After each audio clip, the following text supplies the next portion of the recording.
بسم الله الرحمن الرحيم الحمد لله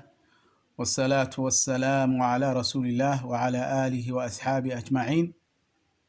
اللهم وفقنا لما تحبه وترضى إلهي سبحانه وتعالى وحن كبري إن توفيق دين وعرب كيغا كسوغه انت دقيستنا إلهي سبحانه وتعالى لابتوض وأفوره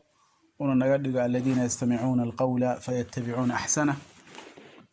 sida aynu la soconno walaalayaal baryahan waxaa lagu jiraa waqti mixna dhibaatadan maradkan cusub ee virus corona uu caalamka uu ku hayo dhib badan oo ay ugu weyn tahay jamaacadkii iyo jumcadii meelo badan in la catilay oo la joojiyay dad badan oo muslimiin naftooda ay ku waayeen iyo qayr muslimiinba dad badan guriyihii ku xaniban yihiin caalam kala xirmay runtii waa musiibo caam ah una baahan ilaahay subxaanahu wa tacaala in loo noqdo loo toobad keeno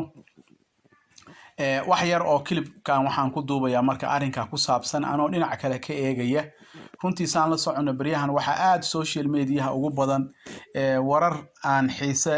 aan lahayn oo dadka maaragtay naxdin iyo ku abuuraya walwal iyo walbahaar hebel baa dhintay hebel baa maaragtay socda hebel baa la soo aasay dadkii dhibkaas gaaray wararkaas aad u badan marka war ka gadisan oo farax leh ayaan halkan ku duubayaa qofka muslimka markay musiibooyinku ay dhacaan laba shayba waa muhiim oo caqiidadeena ka mid tahay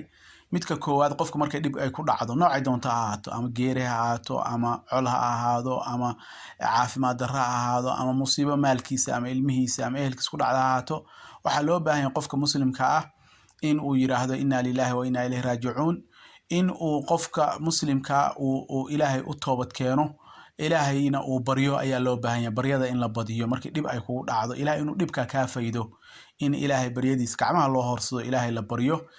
waxa kale loo baahan yahay rajada ilaahay aan ku qabno ilaahay filashada aan ka filanayno raxmadiisa iyo naxariistiisa inay nagu weynaato marka dhibku uu jiro ayaa loo baahan yahay ilaahay waa qafuurur rahiim waa waasi'ul maghfirah waasi'u ar-rahma ولطيف إلهي سبحانه وتعالى أدومدي سأطورة مركا إن أينو دنكا بدينو مرك كليب كان إن شاء الله تعالى شنطة قصص وحن بوبسينا يا باب كميد كتاب قيم أو قري نين علماء هورا كميد اللي هذا القاضي أبي علي التنوخي اللي كتاب مدعي سوحل لها الفرج بعد شدة فرج إنو تشيروه فرج وفيدد إلا فيده بعد شددي كويسة مركا شدة قفك أي كل عضو إنه كحيق وفرج إلهي فيديتان إلهي وشدداس وفيدي لها إني كحيقته مركا شيخة رحمه الله تعالى باب كأهري كتاب كيسا أيان مختطفات وحير كتا تابني وديري هاي وحوير رحمه الله تعالى فيما أنبأنا الله تعالى به في القرآن من ذكر الفرج بعد البؤس والامتحان waxaan baabkan ku xusaynaa ku sheegaynaa wixii ilaahay uu noo warramay oo noo waxyooday kitaabkiisa quraanka ah oo ku saabsan akhbaarta inay faraj ay jirto bacda albu'si dhibaata markay dhacdo iyo imtixaan markuu dhaco waxa uu ku bilaabay sheekhu qaala allahu tacaala huwa asdaqu alqaa'iliin wa qawluhu alxaqu alyaqiin bismi illaahi raxmaani raxiim alam nashrax laka sadrak suurata alam nashrax ayuu dhameeyey aakhirkeedana waxaan ognahay inay ku jirto fa inna maca alcusri yusra inna maca alcusri yusra ay ku jirto waxa uu yiri sheekhu suuradaas waa bishaaro nabi maxamed ilaahay subxaanahu wa tacaala ugu bishaaraynayo in uu laabtiisa uu ka dejiyey maaragtay alqami wadiiq ciriirigii iyo murugadii dembigiisa ilaahay inuu dejiyey maaragtay dembigaasoo dhabarkiisa cusleeyey aakhirka waxa uu yiri sheekhu marka waana meesha ugu muhiimsan walbishaaratu lahu bishaarada suuradda nabi maxamed loogu bishaareeyey والبشارة له في نفسه عليه الصلاة والسلام وفي أمته بأن مع العسر الواحد يسرين إذا راغبوا إلى الله تعالى ربهم وأخلصوا له طاعاتهم ونياتهم وقال الله تعالى سيجعل الله بعد عسر يسرا وحير شيخ بشارة إلهي وبشارين محمد سورة إساقنا بشارة أتهي أمدي سنة بشارة أتهي بشارة سمحي تهي بأن مع العسر الواحد cusriga culays oo kaliya ayaa suuradda lagu sheegay yusrayna waa laga dabamariyey laba fudayd oo see loogu sheegay labadooda laba jeer aayaddu soo celisay inna maca alcusri yusra inna maca alcusri yusra waa lii soomaan fa inna maca alcusri yusra inna maca alcusri bay suuraddu laba jeer ku soo celisay in maaragtay inna maca alcusri yusra فإن مع العسر يسرا إن مع العسر يسرا. لكن علمada waa la yaqaanaa luqada carabiga haddii shayga la tacriifiyo oo lagu soo celiyo waa isla shaygii hore. haddii laakiin nakiro oo al aan lagu darin waa laba shay oo kala gedisan. Mathalan haddii aad dhahdid jaa arrajulu wa dhahaba arrajulu, haddii aad dhahdid ninkii baa yimid ninkiina waa tegey, altu waa kii moogtahay marka waa isla kii wey. laakiin haddii aad dhahdid jaa rajulun nin baa yimid wa dhahaba rajulun ninna waa tegey waa laba nin oo kala gedisan. marka halka kan suuraddu waxay sheegtay labada cusri oo suuraddu ay sheegtay waa isku mid kiiyoo la soo celiyo, laakiin labada yusri waa kala. halka macnaheedu waxa weeye haddii dhib yimaado fudayd ka badan oo hal dhibkiiba laba fudud baa ka dambeeya. waa garad soo maaha. marka fudaydka ilaahay inuu imaan doono, ilaahay dhibkan uu naga faydi doono, in aan niyadda aan gashanno oo ilaahay aan ka rajayno khayr, ilaahay aan ka rajayno caafimaad. ilaahayna waa looga bartay midaas markastoo dhib ay timaado, abaar hadday timaado roob baa yimaada, jir hadday timaado caafimaad baa yimaada, cadaawo iyo amni dar hadday timaado amni baa yimaada,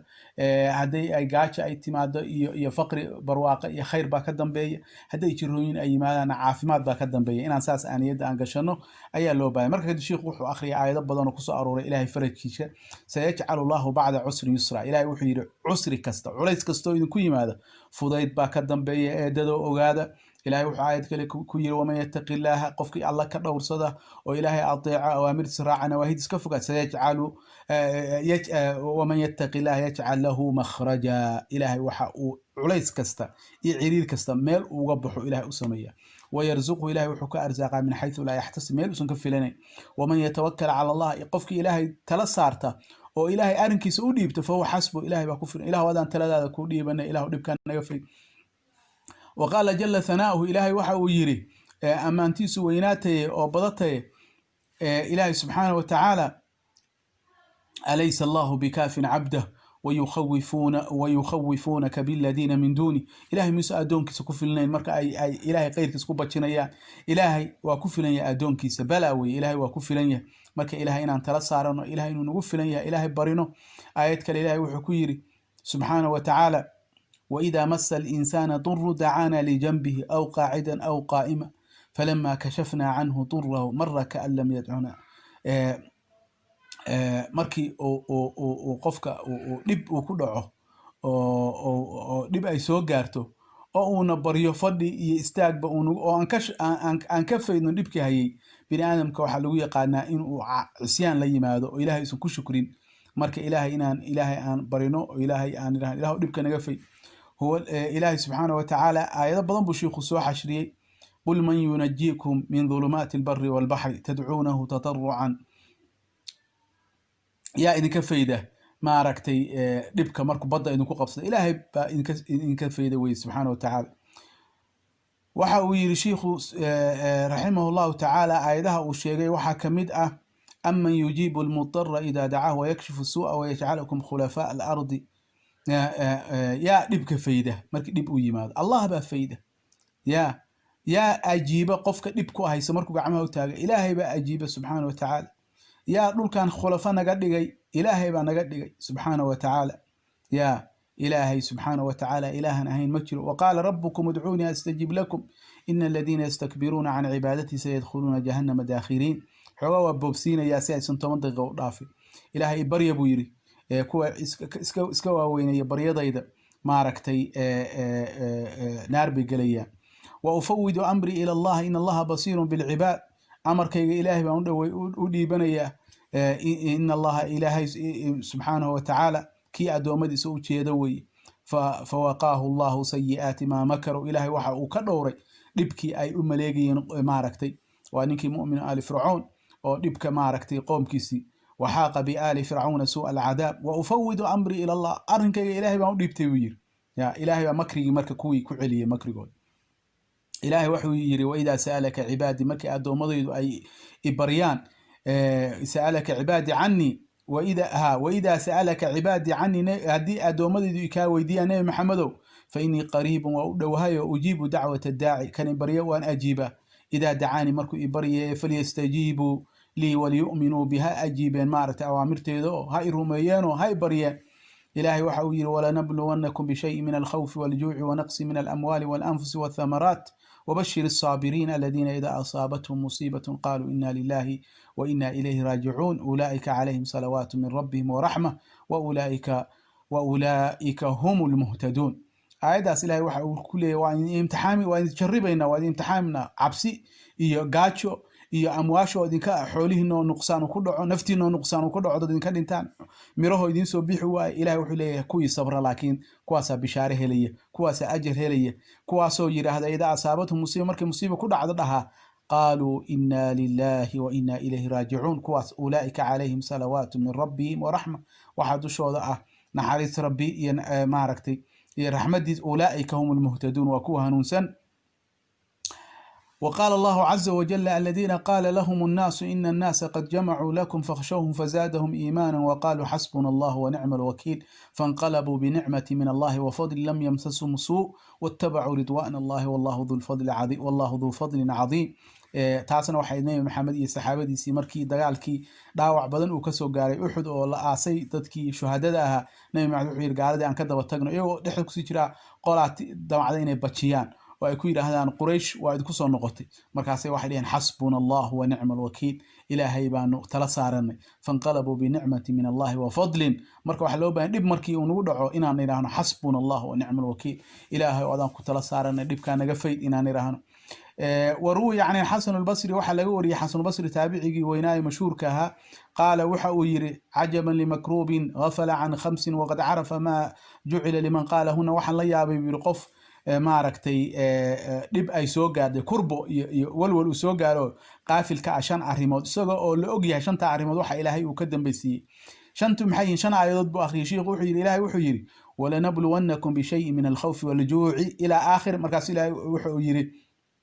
فانقلبوا بنعمة آية آخر كيدي واتانوا هداية أن أخريني وإلهي سبحانه وتعالى ضدك مؤمنين تها مركي قلدي أي بجيين ولا نبلونكم بشيء من الخوف والجوع ونقص من الأموال آية آخر كيدي لا محيري وبشر الصابرين وبشارة مركا إن الصبر لو باهين هدو قف قاعد انتو هدو يجرك سو غارتو هدو دب مالكاغي أولاد هدي ويهلكاغي سو غارو وبشر الصابرين مركي دب وسو غارو وين الصبر آيات كلنا محايد وأفوض أمري إلى الله أيضا ونصامرت إن الله بصير بالعباد فوقاه الله إلهي وحوك إلهي سيئات ما مكر وحي أي ملاقين دبكودي مركو أرنكس إلهي ودبت مركو إنا إله انت لصارنه أيام أباهنا. وقوله تعالى تنصدحات وحوي برشيخه وظنوني إذ ذهب مغاضبا فظن أن لن نقدر عليه فنادى في الظلمات أن لا إله إلا أنت سبحانك إني كنت من الظالمين فاستجبنا له ونجيناه من الغم وكذلك ننجي المؤمنين. آيات أصلا معروف وآيدي نبي الله يونس عليه السلام markii uu qoomkiisa u carooday oo markii ay doonta u raacay inta la qori tuurtay isagoo ku dhacay kadibna badii lagu tuuray kadibna uu xuudku nimirigu uu liqay isagoo caloosha dhulumaat waa mugdiyo jamc dhulmi waay waxa habeen bad biyo hoostood nimiri calooshi soo ku jira ayuu halka ilaahay uga dhawaaqay subhanahu wa ta'ala muxuu yiri muxuu ku dhawaaqay an la ilaha illa anta mid xaq lagu caabudaa ma jiro adiga mooyaane subhanaka adaa xumaan oo dhan ilaahu ka nasahan inni kuntu min adh-dhalimin waxaan ahaa dadka dhaalimiinta ilaahay wuxuu yiri fastajabna lahu waan ajibna markuu ilaahay u toobad keenay oo ilaahay uu gacanta u taagnay fastajabna lahu waanu ajibnayo wanajaynahu waanu badbaadinay min al-gham kurbadi haysay وكذلك سيداس أياننا ننجي المؤمنين تهدي ديب أي سو غارتو أو إلهي أصو نقضان أو إلهي قعمه هرصدان ساسا أبدبادنا تنشانادنا وحا ويرو شيخو إلهي قول كيسا الذين قال لهم الناس إن الناس قد جمعوا لكم فاخشوهم فزادهم إيمانا وقالوا حسبنا الله ونعم الوكيل مركب ديب أي نقول عضو أما نلعب سجلي وحن دهنا أنا ودا مؤمنين دانوا المؤمنين هاي وحن دهنا حسبنا الله ونعم الوكيل حسبنا الله ونعم الوكيل marka saasa loo baahan yahay in la sameeyo walaalayaal oo ilaahay rajaheen uu ku weynaado ilaahay subhanahu wa ta'ala anbiyadiisa dhan uu imtixaamay ilaahayna wuu wada badbaadiyay dadkii muuminiinta oo la imtixaamay nabi wuxuu sallallahu alayhi wasallam أشد البلاء وقبل امتحان بدن على الأنبياء ثم الذين يلونهم ثم الذين يلونهم مرك إلهي أو توبت كانوا إلهي أن رجيه سبادينه إلهي إنه نبكى نقفيد سبحانه وتعالى وأنا كل رجوينا إلهي نقفيدون هذا والله سبحانه وتعالى أعلم وبالله توفيق والسلام عليكم ورحمة الله وبركاته.